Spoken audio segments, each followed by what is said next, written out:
Medaram khoa bun వ్యవహారం తెలుగు రాష్ట్రాల్లో పెద్ద చర్చకే తెరలేపింది. చిరు వ్యాపారిపై యూట్యూబ్ ఛానల్ వ్యవహరించిన తీరుపై సర్వత్రా విమర్శలొస్తున్నాయి. కర్నూలుకు చెందిన వలి అనే వ్యక్తి కోవా బన్ అమ్ముకుంటూ జీవనం సాగిస్తుంటే కల్తీ పేరుతో కొందరు చేసిన రచ్చ అంతా ఇంత కాదు. నిజానికి రాజకీయంలో పొత్తులుంటాయి, సిద్ధాంతాలు యుద్ధాలుంటాయి. కానీ వీటన్నింటికీ అతీతంగా ఓ సామాన్యుడి బ్రతుకుదెరు ప్రశ్నార్థకమైనప్పుడు ఓ నాయకుడు ఎలా స్పందించాలి? కోవా బన్ వ్యవహారంలో ఓ చిరు వ్యాపారికి అండగా నిలిచిన మొదటి రాజకీయ నేత నారా లోకేష్.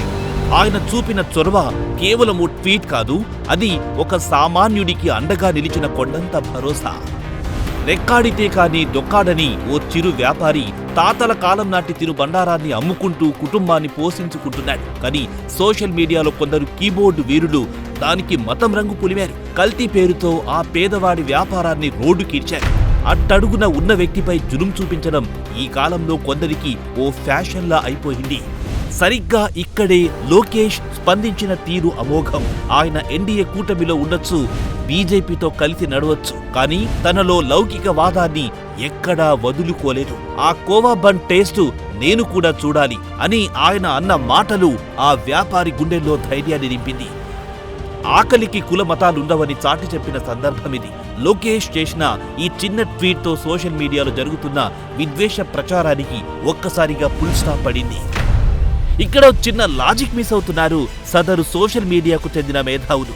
కోట్లాది మంది భక్తుల మనోభావాలతో ముడిపడి ఉన్న తిరుమల లడ్డూ తయారీలో పాలే లేని కల్తీ నెయ్యి వాడి హిందువుల నమ్మకాన్ని దెబ్బతీసిన గత పాలకుల పాపాన్ని ప్రశ్నించడం మర్చిపోయారు. అక్కడ కల్తీ జరిగితే లేవని నోళ్లు రోడ్డు పక్కన పొట్టకూటి కోసం పోరాడే చిరు వ్యాపారి దగ్గర లేవడమేంటి? మతం రంగుతో పేదల కడుపు కొట్టకండి. ఛానల్ వ్యూస్, లైకుల కోసం కష్టపడి వ్యాపారం చేసుకునే చిరు వ్యాపారులను రోడ్డు కీర్చడం మానవత్వం అనిపించుకోదు. వీలైతే పేదవారి పక్షాన నిలబడాలి, కానీ ఇలా గొంతు నొక్కడం సిగ్గుచేటు.